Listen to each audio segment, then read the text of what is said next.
ber ma samoro William Oduol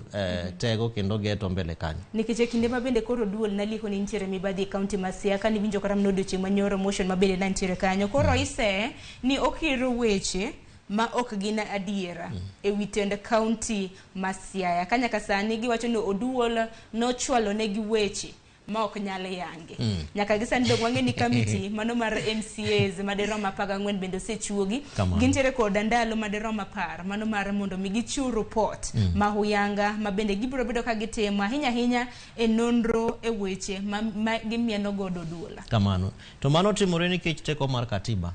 nikech mokwongo ng'ato nyaka mi thuolo mar mondo be olos emomiyo nyoro kane speaker okode loso to wacho ni jogo maluwo jalup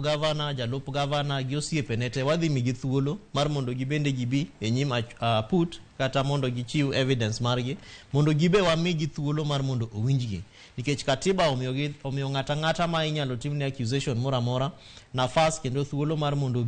mondo winje to bang'e mondo bed ng'atno ma en either innocent or guilty to ka gise akanyo to speaker koro bro inform speaker mar Senate nikech koro bang'e process mar impeachment nyaka no chope Senate to Senate kacha bende koro gidhi twak gidhi loso William Oduol idhi mi thuolo mar mondo bende obi mondo owach gigo tema samori seye godo kata gigo ma bende oneno omiyo nitiere thuolo kata nafas ma adieri nyakang wang'e kata pesa notigo wawinjo kiwacho ni notiyo gi siling madhi milion 18 e ofise kanyo e yo ma ok ni ratiro isewacho ni isegi weche moko bende ni nodhi buche moko to tiyo gi pesa mar county to buche go bende ok gin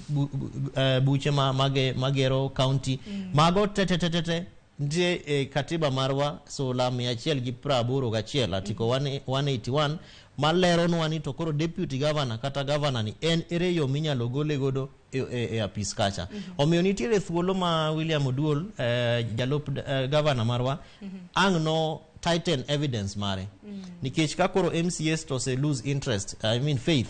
ma giwacho ni wan waonge kodi gi faith